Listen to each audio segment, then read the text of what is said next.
donc aussi, je suis très content que ce film puisse enfin être présenté au Sénégal. Et puis avec toute cette équipe dont on va présenter.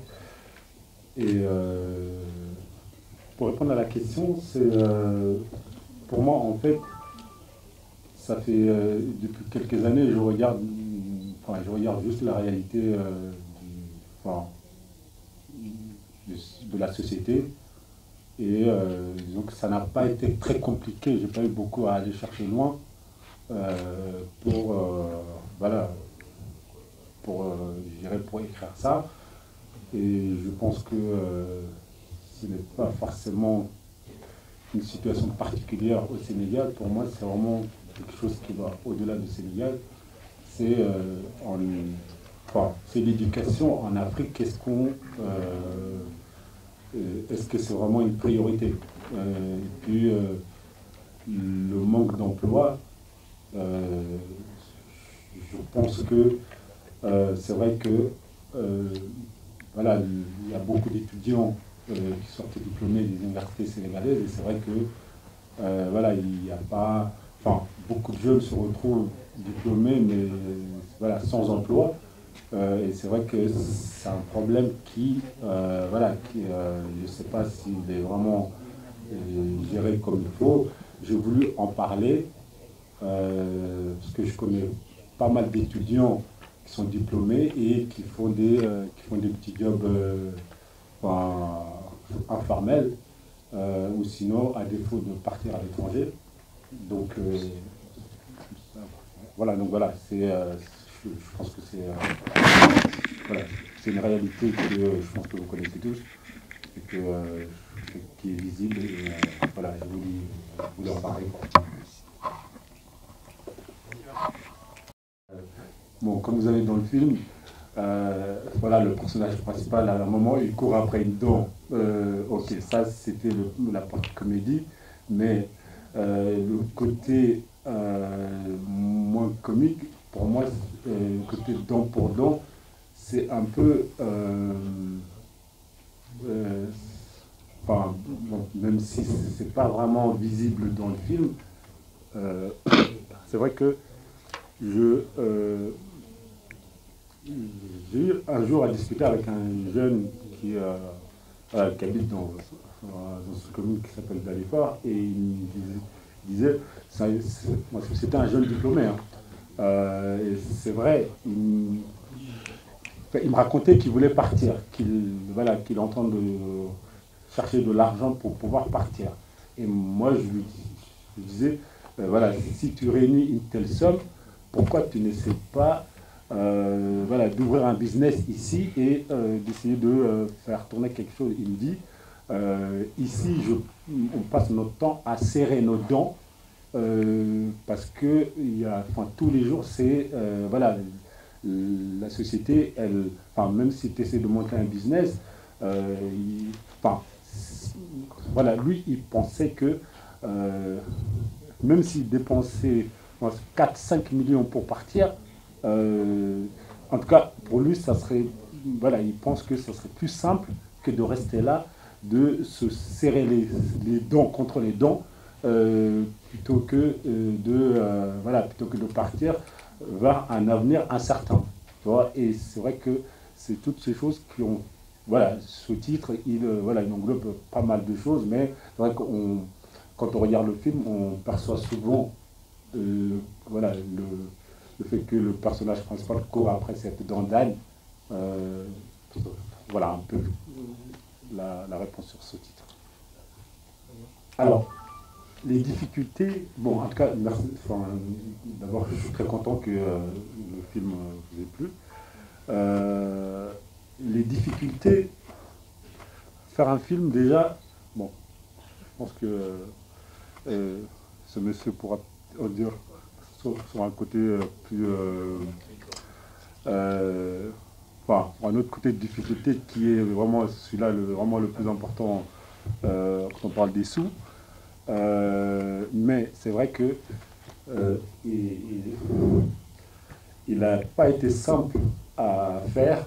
je dirais, parce que, enfin, bon, je remercie le bon Dieu d'être là, et que le film existe, malgré toutes les difficultés voilà, qu'on a traversées. Mais oui, ça a été très compliqué.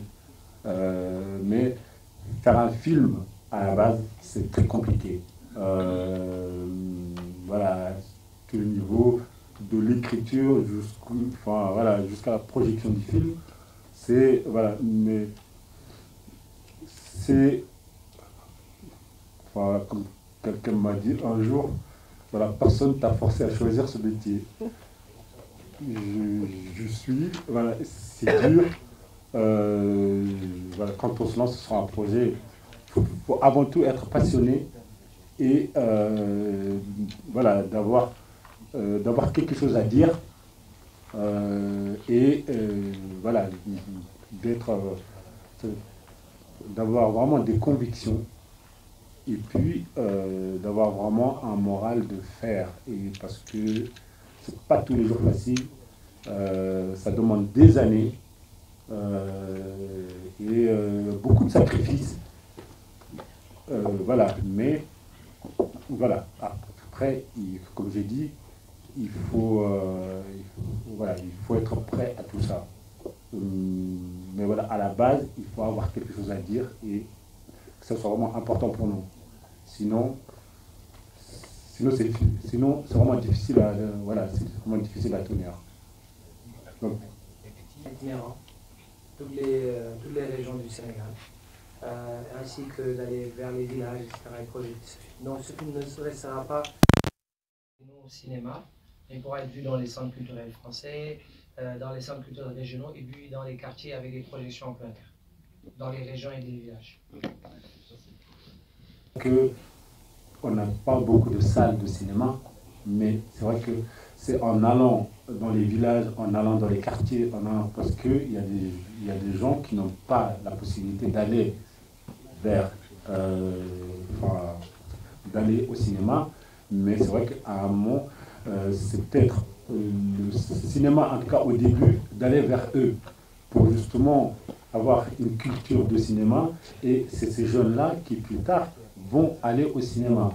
Et je pense que c'est surtout ça qui est important dans notre société, parce qu'il y a des histoires qui se racontent, et c'est vrai que quand on tournait à Dalifort, moi quand je voyais les jeunes, vraiment, enfin, bon, c'est vrai que c'est une commune que je connais très bien, que j'adore, surtout par ce côté, enfin, ce côté, je dirais, populaire, que personnellement, je trouve qu'on a l'impression parfois d'être dans un village, enfin, à 2 pas du centre-ville.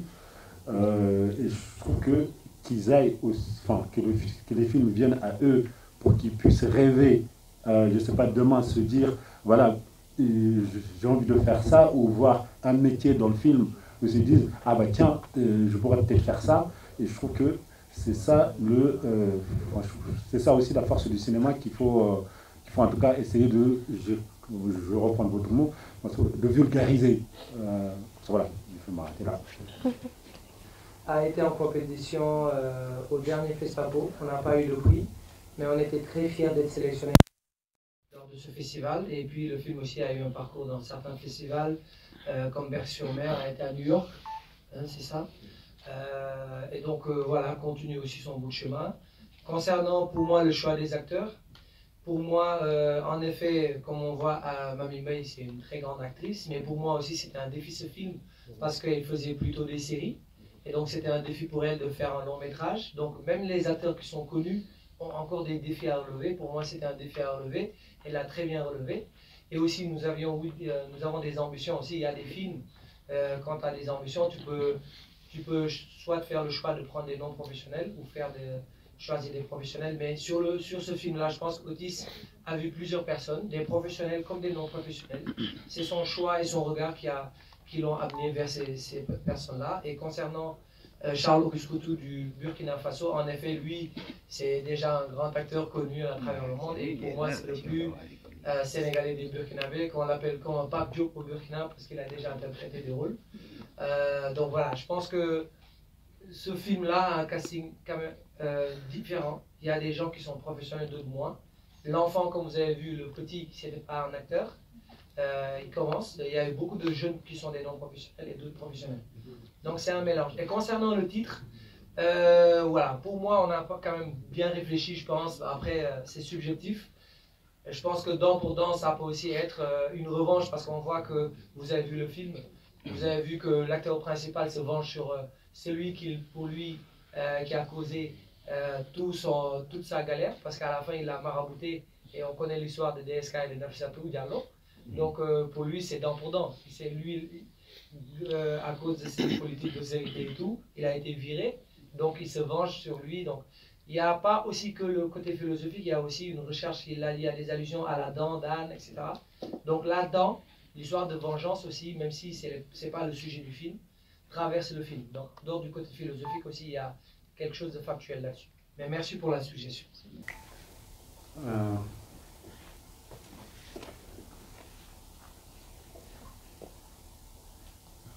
Bah, en fait, bon, déjà sur la question d'immigration, vous savez, franchement, c'est un sujet aujourd'hui que bon, je suis en train d'écrire, mais franchement, c'est un sujet que j'ai décidé, enfin que je m'efforce de ne pas du tout voilà, traiter parce que pour moi, c'est quelque chose qui, enfin, il y a autre chose dans la société que le sujet d'immigration. Je pense on en a tellement parlé que on a l'impression que c'est, que l'Afrique, ce n'est que ça, l'immigration. Et c'est vrai que j'en ai parlé dans ce film parce que, enfin, c'est vrai que ça fait un moment qu'on a commencé, voilà, que j'ai commencé à écrire ce film.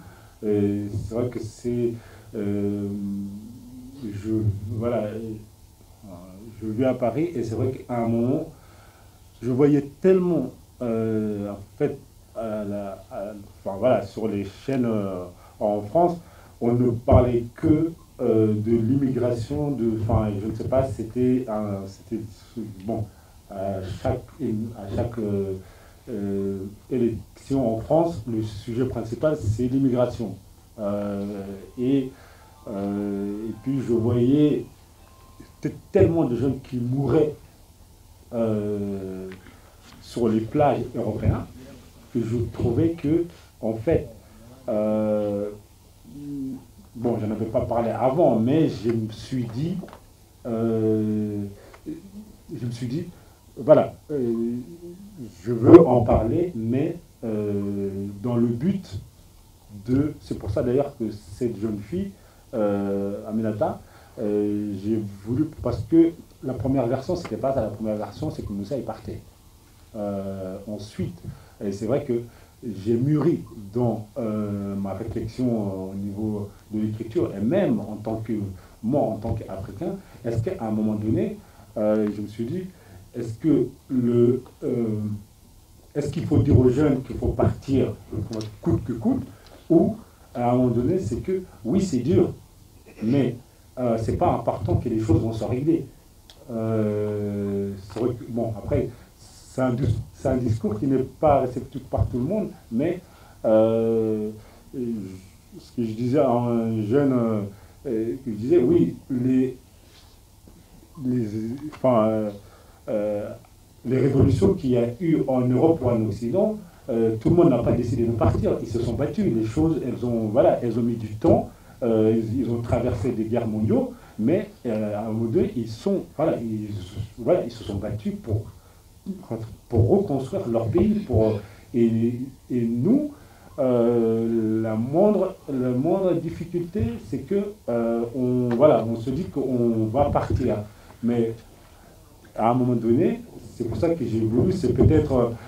à un moment donné, je me suis dit, bon, on peut me dire que c'est naïf ou ces trucs, mais je suis convaincu que la solution, elle se trouve ici. Et la solution, elle est dans nos mains. Et c'est à nous de nous battre pour régler les choses. Et c'est pour ça que j'ai voulu que cette jeune fille voilà, soit une... Elle est aussi étudiante, hein, mais c'est vrai que, bon, elle a peut-être une situation familiale, peut-être qui lui permet d'être peut-être plus optimiste, mais pour moi, qu'elle réussisse à convaincre ce jeune qu'elle aime avant tout, de rester et qui se battent ici et qu'ils aient un avenir ensemble, pour moi, c'était quelque chose voilà, de très important. Voilà, après, chacun l'interprète comme il veut, voilà, chacun le ressent. Voilà, je laisse la liberté à chacun de le ressentir, mais pour moi, voilà, c'était important de dire que on peut rester, on doit se battre et on doit, voilà, on doit faire les choses ici. Voilà, c'est. Je voulais rajouter juste un truc aussi à l'université qui est un délégué, quoi, entre guillemets, et qui décide lui de partir, mais en prenant les pirogues. Donc ça pousse un peu à montrer là où on en est arrivé, avec un peu ce désespoir, comme le disait la phrase, ils deviennent des momies, non, qui marchent. Donc c'est un autre côté qu'on a voulu traiter, et voilà, l'immigration est traitée de partout, mais voilà. Moi j'ai aimé ce côté-là où c'est des gens intellectuels, entre guillemets, qui décident de partir. Récemment, il y a eu un cinéaste qui est décédé, je ne sais pas si tu te rappelles, un réalisateur qui a déjà fait un court-métrage qui a marché, qui a pris les pirogues et qui est mort. Donc là, c'est même plus des gens qui sont sans emploi, c'est des gens qui ont des formations, qui ont du boulot et qui décident de partir comme ça. Donc ça montre un peu le problème. Ce jeune, et je me suis dit, il faut qu'on arrive à arrêter ce. Enfin, je vois des images parfois, je vois des bateaux remplis de. Enfin, voilà, je sais que la situation, elle ne sera pas simple, mais que des diplômés, des gens qui, voilà, comme ce jeune, qui a. Enfin, c'était peut-être un des grands futurs cinéastes africains, sénégalais, voilà, quoi. Et je trouve que ce côté-là, c'est un peu, voilà, c'est un peu dommage. Je le dis pas, cette petite entre parenthèses, et je ne vais pas être long. Merci beaucoup. Alors, pour parler de mon rôle, donc j'interprète l'auteur. Et le personnage de Viviane veut un peu montrer que c'est une femme non seulement indépendante, qui a son travail, mais parallèlement, c'est une épouse. Et une épouse qui peut être là pour son mari, qui peut l'épauler, et une mère aussi. Et donc montrer un peu le fait que les femmes puissent avoir plusieurs casquettes. Et donc, elle peut descendre du travail, gérer sa maison, faire à manger, aider son mari, l'apaiser, vu que avec sa perte de travail et tout, il peut se montrer parfois très agressif, très stressé. Et elle montre un peu qu'elle est un peu sa roue de secours, elle est son épaule, et qu'elle se préoccupe de sa famille. Que enlever un peu l'image de oui, je suis une femme indépendante et je ne fais rien peut-être chez moi, je ne gère pas chez moi ou je délaisse mon couple. C'est montrer un peu qu'on peut aller au-delà de tout ça. On peut être indépendante et bien gérer son devoir d'épouse et de mère et savoir être là pour son mari, pour ses enfants, et surtout montrer que ce n'est pas parce que son mari a perdu son travail que sa femme va le dévaloriser ou elle va peut-être le mettre devant les faits, genre tu n'as plus de boulot, on fait quoi? Non, elle a montré que moi j'ai un travail. Écoute, un mariage, c'est 2 personnes. Là, tu n'y arrives pas, mais moi, je suis là, je vais t'aider. On va y arriver ensemble. Et tu peux compter sur moi, même si c'est pour gérer les dépenses à la maison. Et donc, on a montré un peu que ce n'est pas une femme qui met en avant ses atouts, genre elle a de l'argent, ou bien c'est elle qui gère, donc elle va taper son mari, ou je ne sais pas. Donc je pense que c'est... Bon, j'ai apprécié ce côté où vraiment on a essayé de bien niveler les choses et de montrer qu'il a plutôt une partenaire et quelqu'une sur qui il peut compter. Et voilà. C'est vraiment un remerciement au tandem producteurs et réalisateurs qui ont pu choisir ma modeste personne pour tenir ce rôle-là. Ce rôle, je dirais en fait, ce rôle central d'Augustin, ce Burkinabé qui vit depuis longtemps au Sénégal. Et c'est vraiment l'image de ce que doit être notre Afrique. Parce que je vous dis que ce n'est pas, comment on appelle ça, ce n'est pas imaginatif. Le nombre d'Africains qui vivent dans des pays africains autres que les leurs et qui en ont fait leur pays d'adoption, donc leur pays d'origine. Et ça existe. Ça existe et ça nous permet de nous rendre compte que nous pouvons être juste une Afrique une. Voilà. Et à partir de ce moment, je vois le personnage d'Augustin vraiment comme ce prétexte de nous appeler tous vraiment à l'unité, à la symbiose. Voilà. Au-delà de ça, maintenant pour revenir à l'histoire du film, et quand j'ai été contacté et quand j'ai lu le scénario pour la première fois, j'ai dit waouh, ça c'est un challenge déjà. Parce que à travers Augustin, il y a beaucoup de choses, il y a beaucoup de branches. Parce que tout se passe autour de lui et tous les thèmes abordés sont autour de lui. Tout autour de lui, quand je vous dis, c'est d'abord il y a un flux de l'immigration, déjà, qui va vivre au milieu d'un drame de l'immigration, je dirais, qui va vivre le drame, en fait,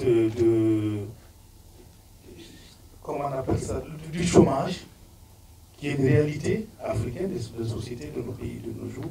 En fait, il y avait plein de choses sur ce Augustin-là. Et cet Augustin ne pouvait que réussir sans vraiment le concours des autres acteurs du film. Et notamment, je dis encore merci au réalisateur qui a su vraiment encadrer la tenue de ce rôle-là. Alors, pour en revenir à l'immigration, je dirais vraiment, je suis très sensible à ce phénomène-là, ce phénomène qu'on doit travailler effectivement à endiguer parce qu'il y a matière à faire ici. Mais la chimère qu'on nous lance par rapport à l'Occident, tout le temps, amène les gens à se sacrifier. Et c'est d'autant plus grave que de plus en plus, c'est des mentalités plus conscientes, des mentalités plus éveillées, qui prennent sur eux de fuir les pays qu'on doit travailler à rehausser pour aller se retrouver dans, je dirais, s'ils y arrivent, pour aller se retrouver dans la misère. Parce que moi j'appelle misère, c'est vraiment ces gens qui se retrouvent soit en mer, dans des chaloupes et quoi, pour aller débarquer sur des plages, dans des camps de concentration, pratiquement.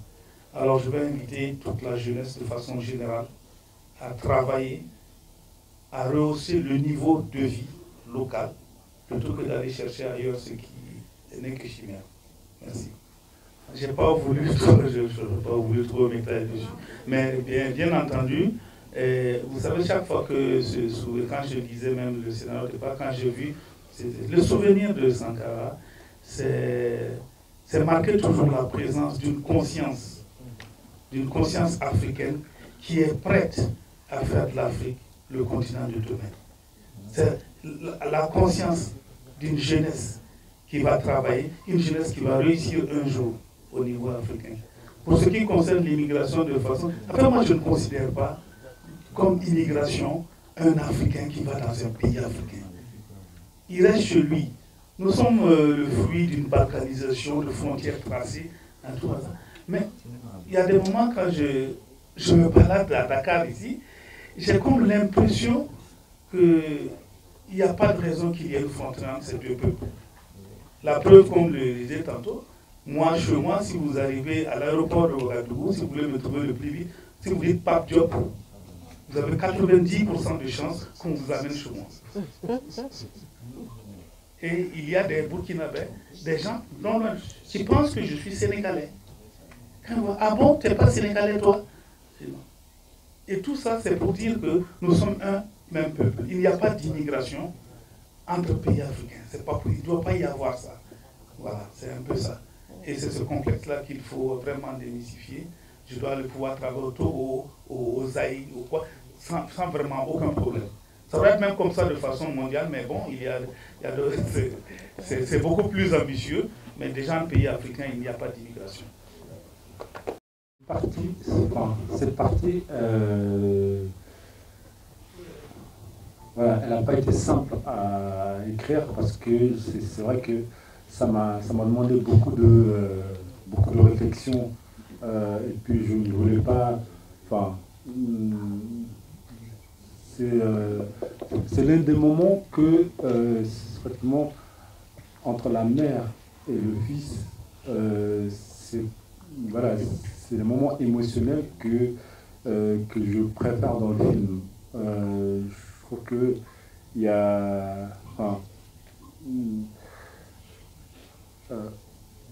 quand la mère elle donne ses bijoux, d'abord avant de lui donner les bijoux, elle l'écoute, elle discute avec lui par rapport à son départ. Et quand son fils lui explique que est-ce que tu penses que maman, cette jeune fille épousera un chômeur. Là, la maman, elle n'était pas pour qu'il parte, parce que c'est le seul fils qu'elle a. En même temps, ils sont ici d'un milieu assez modeste. Et la mère est aussi une femme. D'ailleurs, c'est pour ça que cette question, elle lui renvoie à est-ce que vraiment tu penses que c'est... toi, en tant que mère, femme, tu penses qu'elle, elle épousera un futur chômeur. Et la mère, à un moment, elle se regarde dans le miroir au moment où elle enlève les bijoux.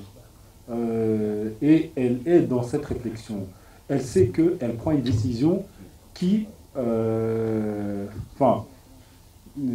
entre l'avenir de son fils, le fait rester sans avenir et partir, qui est un risque, et elle sait qu'il est décidé. Maintenant, pour elle, comme la plupart des mamans, on a envie, tout le monde souhaite un meilleur avenir à son fils. Et ces bijoux qui sont issus de son père, et qui les a offerts à sa mère, qui ont aussi une valeur symbolique, avant même qu'elle lui donne. Et je trouvais là que c'est quelque chose qui doit amener à réfléchir, parce que c'est des choses que j'ai entendues, que c'est des parents parfois qui aident lorsqu'ils financent le départ de leurs enfants. C'est des choses que j'ai entendues. En fait, c'est vrai que toutes ces choses m'ont amené à me dire, est-ce que aussi... C'est vrai que on a envie le meilleur, on a envie d'un avenir meilleur pour nos enfants, mais est-ce que cette question de responsabilité qu'ont aussi les parents, cette mère en donnant ses bijoux, elle veut le meilleur, mais en même temps, elle prend le risque de financer peut-être un destin incertain à son fils. Mais est-ce que cette maman, la question aussi, c'est est-ce que cette maman, moi à sa place, qu'est-ce que je ferais? Aujourd'hui, je dis comme ça va me demander à réfléchir. Chacun de nous, le but, c'est de nous amener à réfléchir. C'est pas de dire que c'est comme ci ou c'est comme ça, parce que c'est des choses qui sont très complexes, qui demandent... il y a de l'émotion, il y a des enjeux, et qui, pour moi, je veux juste mettre quelque chose... je veux juste donner à réfléchir. Je ne donne pas la solution, mais je veux juste qu'on y réfléchisse en tant que mère, fils. Je vais laisser peut-être une maman. Votre question. Moi, je me dis qu'il y a 2 points à souligner. Il y a d'abord l'espoir d'une mère. Parce qu'aujourd'hui, c'est pas moi, la lecture que j'ai eue, c'est pas parce qu'elle encourage son fils. Mais à un moment donné, ton enfant est là, il est sans espoir, il est déterminé à partir. Tu as envie toi aussi d'y croire, de l'accompagner et d'espérer qu'il ait un avenir meilleur. Et parce que quand on n'a pas les mots qu'il faut pour faire rester son fils, finalement on cède et on l'aide. Parce qu'aujourd'hui, presque tous les jeunes qui partent, où est-ce qu'ils ont pris l'argent? Forcément, c'est des parents. Donc il y a aussi l'autre aspect qui est l'amour d'une mère. En général, on sait que les mamans sont très couveuses. Donc aujourd'hui, ton fils, il veut quelque chose. Tu veux lui-même qu'il y arrive. Ben, tu vas l'aider à ce qu'il y arrive. Comment tu vas l'aider? Tu vas faire le maximum pour avoir l'argent qu'il faut. Si tu n'as pas l'argent, tu vas vendre les bijoux. Et on voit ça dans beaucoup de maisons, même si ce n'est pas forcément pour un voyage. Mais combien de mamans ont vendu leurs bijoux pour nourrir leur famille? Combien de mamans ont vendu leurs bijoux pour payer le loyer, etc. etc. Donc moi, j'ai deux lectures par rapport à ça. C'est l'amour d'une mère et l'espoir. Donc moi, c'est comme ça que je perçois les choses. Et le sacrifice aussi. Le poids. Je pense que l'équipe de production a d'abord été très compréhensive parce qu'il y a eu des scènes qu'on a enlevées. Parce qu'à la base, je pense qu'il y avait une scène où je devais monter sur mon mari, etc. Et bon, quand j'ai lu, j'ai dit je peux pas. Après, bon, je pense qu'ils s'y préparaient tous, hein, parce qu'avant même que je ne m'avance, ils étaient les premiers à dire, écoutez, non, on enlève ça, parce que quand même, on sait qu'on a nos réalités. Et après, je lui ai fait un petit bisou pendant qu'il allait au travail. C'était vraiment peut-être la première fois que je joue ce genre de scène, même si c'est un bisou vite fait. C'est, comme on dit, il y a la réalité qui est toujours derrière, qui te dit non, tu peux pas. Après, tu as aussi, parallèlement, tu te dis, écoute, c'est un film, c'est de l'acting. Après lui, il va faire sa vie, toi, tu vas faire ta vie. Bon, il y a des choses qui sont un peu tolérables, on va dire, et quand même, il y a des choses qu'on ne va pas faire. En tout cas, moi, personnellement, que je ne vais pas faire. Et ça, je pense qu'ils ont été très compréhensifs par rapport à ça. Ils ont été les premiers à enlever certaines scènes et pour déjà nous mettre à l'aise et puis pour respecter un peu les réalités sénégalaises, on va dire, africaines plutôt. Et voilà. Sinon, en gros, je n'ai pas eu de problème. Je n'ai pas eu de problème parce que l'équipe a été très, très professionnelle. C'est un tournage qui a été bien organisé et qui connaît Fabakary. C'est qu'il ne badine pas en tournage. C'est-à-dire les choses se font, voilà, c'est tac, tac, tac, on respecte les horaires, on respecte l'heure, on doit faire telle séquence. Souvent, on finissait un peu plus tôt que le programme d'ailleurs, parce que c'était bien organisé, c'était bien professionnalisé. Et voilà, et je pense que c'est très, très important. Et comme vous me l'avez demandé tout à l'heure, la différence entre le film là, peut-être, et les séries dans lesquelles parfois on me voit, c'est vrai que parfois c'est pas évident. Parce que dans nos séries, il y a beaucoup de monde. Non seulement il y a beaucoup de monde, et malheureusement, au Sénégal, on aime vendre du rêve, on va dire. Et ça, c'est pas la faute des maisons de prod. Qu'on se dise la vérité, c'est nous-mêmes Sénégalais qui aimons ça. Parce qu'on voit des séries parfois qui montrent certaines réalités, qui montrent beaucoup de choses très importantes, mais elles ne sont pas vulgarisées. Elles ne sont pas mises en avant. Les gens ne s'attardent même pas dessus. Aujourd'hui, tu vois une série dans laquelle il y a une très belle fille, de grosses fesses, de très belles voitures. Tu entends tout le monde parler d'une série comme ça. Donc ça veut dire que le public lui-même pousse les gens à mettre certains produits, à mettre certaines productions en avant. Et malheureusement, c'est ça. Quelqu'un me disait, le public sénégalais est hypocrite. C'est dommage de le dire, parce qu'aujourd'hui, on peut donner des leçons, et derrière, on raffole des scènes un peu osées, on raffole de... Voilà. Maintenant, c'est vrai que par rapport au long métrage, comme vous l'avez dit, on vise beaucoup plus le naturel. On vise, même que ce soit sur le maquillage, que ce soit sur les tenues, que ce soit même dans les dialogues.